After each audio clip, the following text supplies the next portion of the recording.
Let me ask you something most people get completely wrong about aircraft carriers. They think a carrier strike group is the single most dominant weapon system ever built. Untouchable, unsinkable in practice, the ultimate expression of naval power projection. And for decades, that assumption wasn't unreasonable.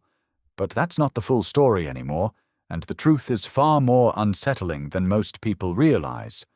It's going to change how you think about naval power for the rest of this century. Because here's the thing, the aircraft carrier's dominance was never really about invincibility. It was about a specific window in military history where no adversary had the tools to threaten it effectively. That window is closing, and understanding why tells you almost everything about where naval warfare is heading next. So here's where we're going. First, we'll look at how the carrier actually earned its reputation, and why that reputation was built on an enemy's weakness, not the carrier's invulnerability. Then we'll break down the real threats that have emerged over the last 30 years, the ones defense planners lose sleep over. We'll examine a case study that should have been a wake-up call decades ago. We'll get into the human and strategic cost of clinging to outdated assumptions. And by the end, you'll understand why the world's most expensive warships might be sailing straight into a doctrine that no longer matches reality. The first thing you need to understand is where the carrier's legendary reputation actually came from. It wasn't magic. It was Pacific theater dominance during World War II, when the United States built the industrial capacity to field more carriers than any adversary could match, combined with air superiority that made attacking a carrier group an act of near suicide for enemy pilots.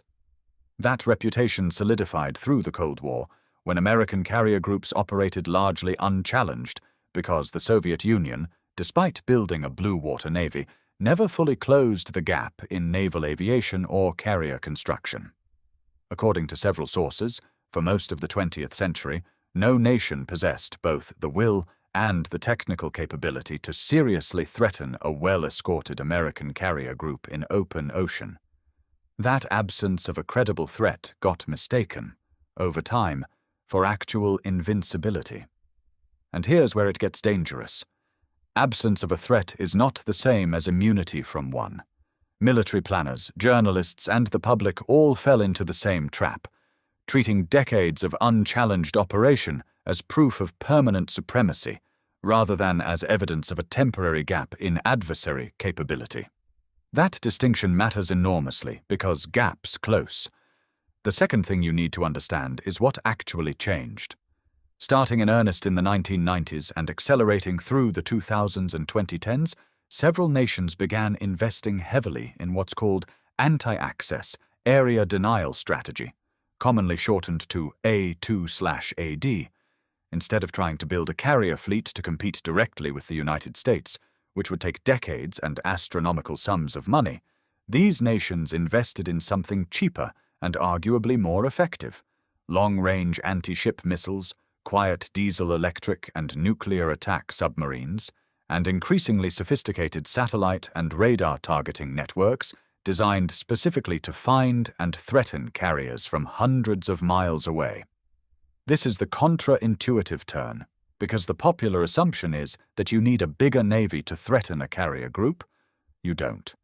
You need a handful of missiles that are faster than anything that can shoot them down, launched from enough directions simultaneously that no defensive system can intercept all of them. Anti-ship ballistic missiles capable of maneuvering during re-entry, sometimes described by analysts as carrier killers, are specifically designed around this logic, not to outgun a carrier group in a traditional sense, but to overwhelm its defenses through speed, numbers, and unpredictability. Let's talk about a case study that should have forced a serious reckoning decades earlier. In 1968, during a period of heightened Cold War tension, the Israeli destroyer Eilat was sunk by Egyptian missile boats using Soviet-supplied anti-ship missiles, the first successful missile sinking of a warship in naval history. It wasn't a carrier, and it wasn't the United States Navy, but it was a signal flare for what was coming. A relatively small, inexpensive vessel had destroyed a much larger warship using a weapon that cost a fraction of the ship it sank. Naval planners around the world took notice, and the cost exchange math behind anti-ship warfare has never looked the same since.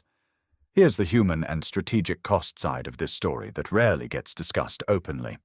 A modern carrier strike group represents an almost unimaginable concentration of value.